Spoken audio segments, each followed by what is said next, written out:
अस्सलाम वालेकुम नाज़रीन, मैं हूं मुस्लिम अली और आप देख रहे हैं मुस्लिम अली ऑफिशियल यूट्यूब चैनल। नाज़रीन, आज के व्लॉग के अंदर हमने 4 स्टोरीज के ऊपर बात करनी है और जो पहली स्टोरी है वो ये है कि इमरान खान ने अफगानिस्तान और पाकिस्तान की जो कशीदगी चल रही है इसके ऊपर कमेंट किया है। और जो इमरान की जानिब से कमेंट किया गया है बड़ा ही अफसोसनाक है, यानी कि एक प्रो पाकिस्तानी वाला कमेंट इमरान खान ने नहीं किया है और एज एक्सपेक्ट जो कि इमरान से किया जा सकता था वही कुछ उन्होंने किया। और जो दूसरी स्टोरी है कि अली अमीन गंडापुर ने बड़कें कुछ मारी हैं। अब ये अली अमीन गंडापुर क्यों बड़कें मार रहे हैं और किस नौयत की इन्होंने ये बड़कें मारी हैं, इसके ऊपर भी आज के व्लॉग के अंदर आपके साथ डिस्कस की जाएगी।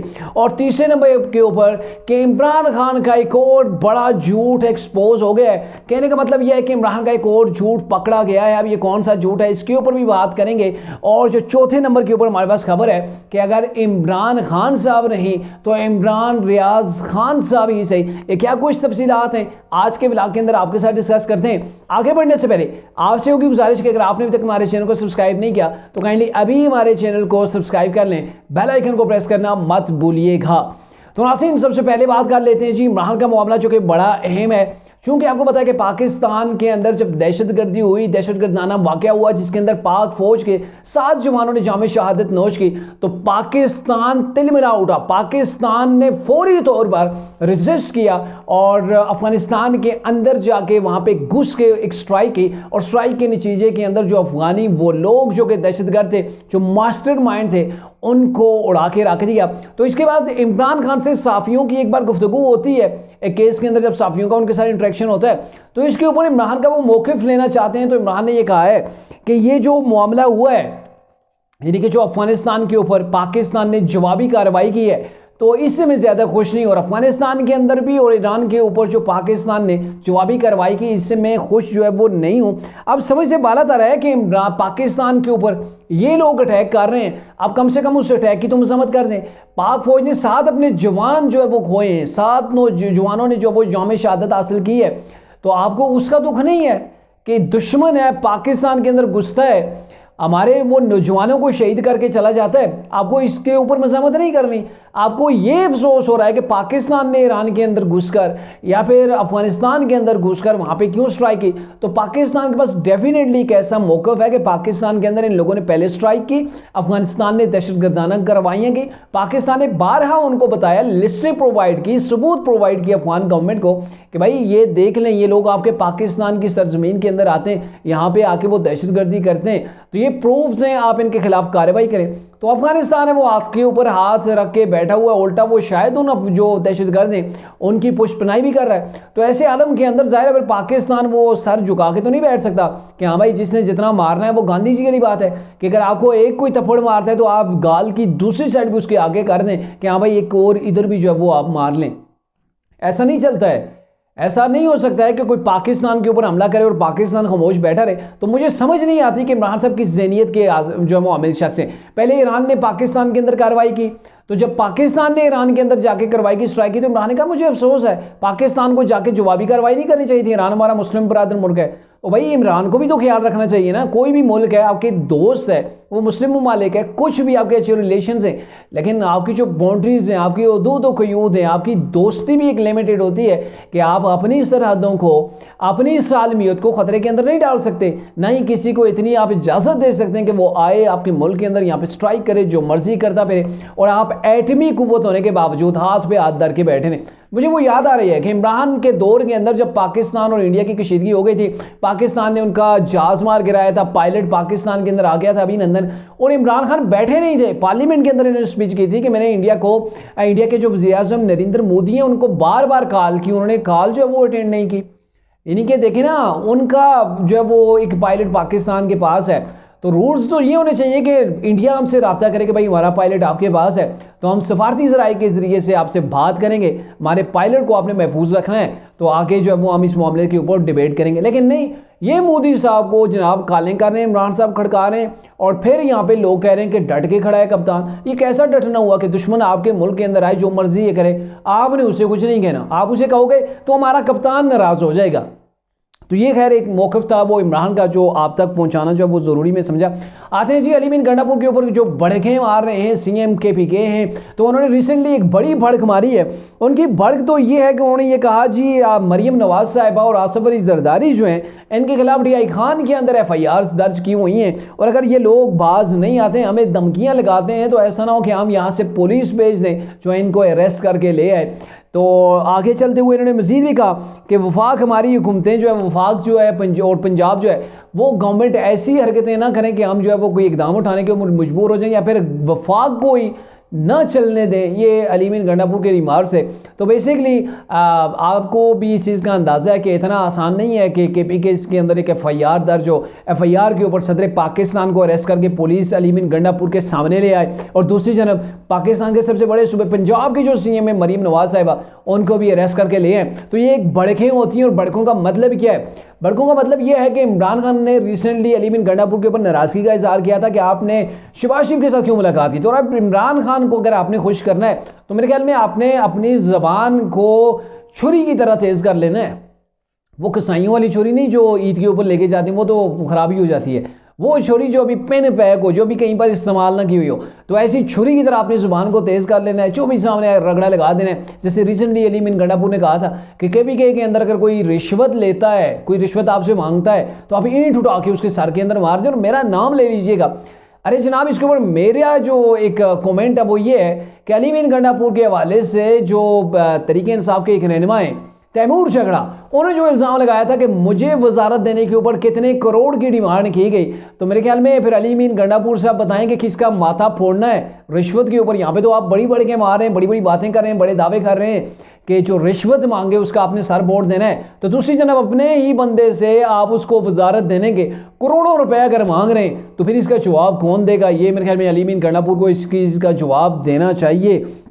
लेकिन ये है कि इमरान को खुश करना है, इमरान की खुशनुदी के लिए ऐसे स्टेप उठाए जाएंगे, लेकिन ये कोई FIR, ये कोई गिरफ्तारियाँ, ये इतना आसान नहीं है। अगर ये सारी चीज़ें पॉसिबल होती तो PDM की गवर्नमेंट के दौरान जब KPK से जो है वो काफिले जाते थे इमरान के लिए, वो यहाँ से सहूलतें प्रोवाइड करते थे, KPK का ख़जाना इस्तेमाल होता था, यहाँ की फोर्स इस्तेमाल होती थी धरने के लिए, लॉन्ग मार्च के लिए पंजाब के अंदर KPK से लोग जाते थे, तो उस वक़्त फिर महमूद खान को जो है वो गिरफ़्तार कर लिया जाता ताकि जो वो सोर्सेज इस्तेमाल कर रहे हैं वो इस्तेमाल ना कर पाते। तो इतना ये आसान नहीं है जी, सिर्फ जो है वो ज़बानी गोलाबारी, और ये जारी रहेगी, ये रुकने वाली नहीं है। और अली मीन गंडापुर के ऊपर आपको पता है 2 चीज़ें बड़ी अहम किस्म की तलवारें लटक रही हैं। एक तो उनके ऊपर 9 मई के वाक़यात के अंदर वो मुलव्वस हैं, उनके अंदर भी अगर अली मीन गंडापुर थोड़ी सी कोई बदमाशी कर देंगे, ऐसा कुछ करते हैं, तो धर लिए जाएंगे, स्टेट उनको नहीं छोड़ेगी।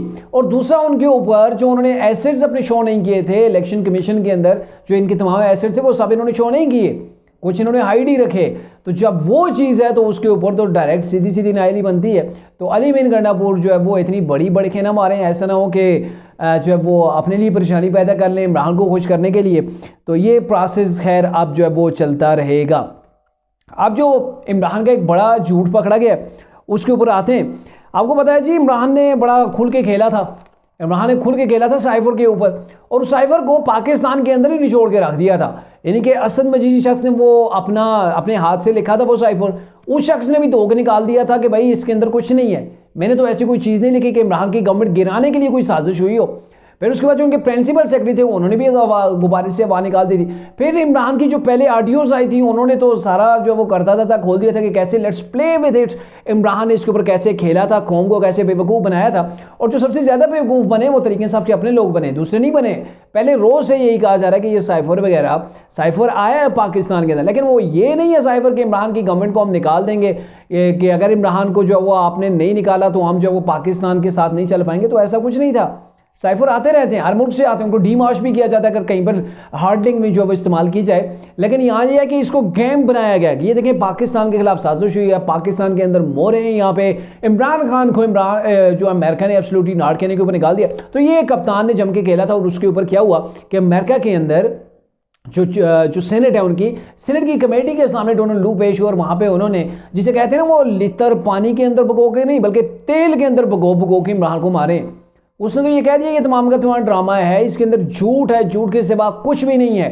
यानी कि ये जो साइफर है ये तमाम की तमाम सिर्फ बयानबाजी थी। और इस चीज़ को कमेटी के जो चेयरमैन हैं उन्होंने अप्रूव भी किया। उन्होंने कहा जी जो हमें दलाइल दिए गए, जो हमें सबूत दिए गए डोनाल्ड लू की जानिब से, उनसे हम सेटिस्फाइड हैं, मुतमईन हैं कि पाकिस्तान को कोई ऐसा धमकी हमें साइफर जो है वो पाकिस्तान को नहीं भेजा गया था कि आप इमरान को हटाएं और इमरान को रशिया जाने की वजह से कि चूंकि जंग के हालात थे और रशिया के अंदर इमरान गए थे तो उस वजह से हटा दिया गया। ऐसा कुछ भी नहीं है, ये तमाम का तमाम झूठ है। लेकिन एक चीज़ जो उस कमेटी के अंदर हुई वो अफसोसनाक है कि इलेक्शन का मामला पाकिस्तान का इंटरनल है, ये एक्सटर्नल मामला नहीं है। इसके अंदर अमेरिका का कोई हक नहीं बनता है कि पाकिस्तान के इलेक्शन के ऊपर उस कमेटी के अंदर अमेरिका के अंदर जाके बैठकर बात हो कि पाकिस्तान के अंदर इलेक्शन ऐसे हुए, इनके ऊपर हमें जोर देना चाहिए कि मुनसिफाना इलेक्शन हो और ये जो है वो इसके ऊपर जो है वो पाकिस्तान के ऊपर हम प्रेशर बिल्ड करेंगे। तो ये डेफिनेटली पाकिस्तान के मामलात के अंदर दखल अंदाजी है, इसको इंटरफेरेंस कहते हैं, ना कि वो इंटरफेरेंस थी कि इमरान को आप निकाल के बाहर रख दें। तो अभी जो कुछ हो रहा है तरीके इंसाफ के बार बार के मुतालबे के ऊपर,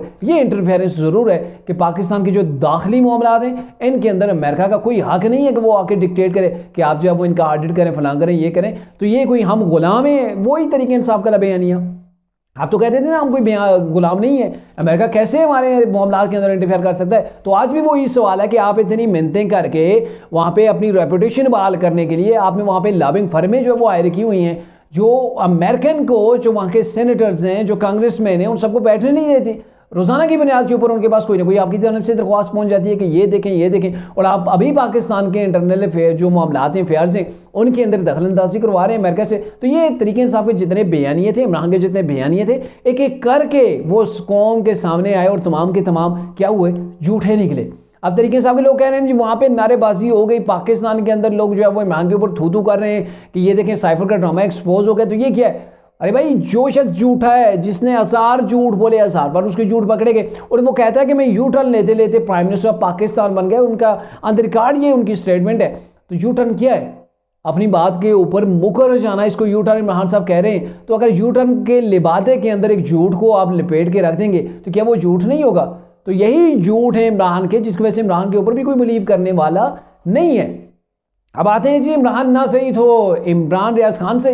आपको पता है कि अभी हमाद अजहर ने गुज़िश्ता रात जो है वो अपना इस्तीफ़ा पेश कर दिया और वो सेक्रेटरी जनरल भी थे तहरीक इंसाफ के और साथ में ये थे कि पंजाब के वो सदर थे तहरीक इंसाफ के। और वो रपोश हैं, वो ट्विटर के ऊपर तो बयान दे देते हैं कि आज जी आ जाएँ, फलां दिन जमा हो जाना, हमने रैली निकालनी है, जलसा करना है, लेकिन खुद नहीं आते। कारकुनों को बेशक डंडे पड़ते रहे, हमाद अजहर साहब ने जो है वो मैदान के अंदर नहीं आना, सिर्फ ट्विटर के ऊपर बैठ के पार्टी जो है वो उन्होंने खेलना है, लोगों को गुमराह करना है।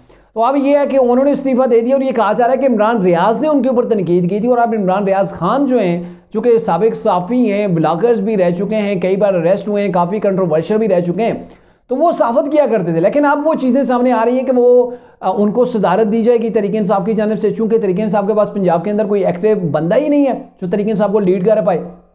तो तहरीक इंसाफ को लीड करने के लिए इमरान रियाज खान साहब को सामने लाया जाएगा, इसलिए कि वो एक्टिव भी हैं, बोलने का हुनर रखते हैं और तहरीक इंसाफ के अंदर उनकी पकड़ बड़ी है, यानी कि उनको बड़ा सुना जाता है। कहा यह जा रहा है कि उन्होंने बड़ी कुर्बानियाँ दी हैं, इनके जो जेल के अंदर गए हैं, ज़ाहिर है डेफिनेटली उन्होंने तहरीक इंसाफ के लिए बयानिया बनाया था। जो फौज के अंदर दरार डालने की कोशिश की गई, वो बगावत की जो बातें की गई, वो भी इमरान रियाज खान साहब ही करते रहे। तो अब ये है कि एक चीज़ बड़ी अच्छी है, मैं इसके ऊपर खुश हूँ कि इमरान रियाज खान साहब जो है वो सहाफ़त छोड़ के अगर पॉलिटिशियन बनते हैं, सियासत के अंदर आते हैं, तो एक चीज़ हो जाएगी ना कि वो सहाफ़त के पीछे आप नहीं छुप पाएंगे।